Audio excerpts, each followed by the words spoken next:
Hello everyone, welcome back to my mini blog. আজকের আমি ready হয়ে ট্রেন ধরে চলে আসলাম সোনারপুর কম্পিউটার সেন্টারে।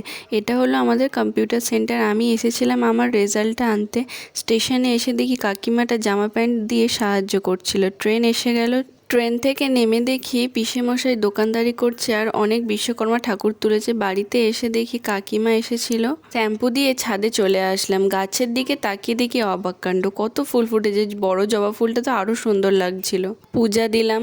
আজ বিকালে পড়াতে বেরিয়ে পড়লাম আর একেবারে কাকিমাকেও ট্রেনে তুলে দিলাম। পড়াতে চলে আসলাম, আন্টি খেতে দিল ফুচকা। বাড়িতে এসে দেখি পিসিমণি আর বোন রান্না পুজোর আয়োজন শুরু করে দিয়েছে। বোন ভাজাভুজিগুলো করছিল। আমি আসলাম পিসেমশাইয়ের দোকানে। এটা হলো পিসেমশাইয়ের দোকান। একটা একটা করে সব ঠাকুরগুলো বিক্রি হচ্ছিল। পিসেমশাইকে নিয়ে চলে আসলাম বাজারে ইলিশ মাছ আর চিংড়ি কিনবো বলে। কিনে নিলাম। বাড়িতে এসে আমি চিংড়িটা কেটে ফেললাম। দেন এইদিকে তো ইলিশ মাছের গন্ধে ঘরটা পুরো মমো করছিল। রান্না পুজোতে আমার সব থেকে ফেভারিট হলো নারকেল ছাই।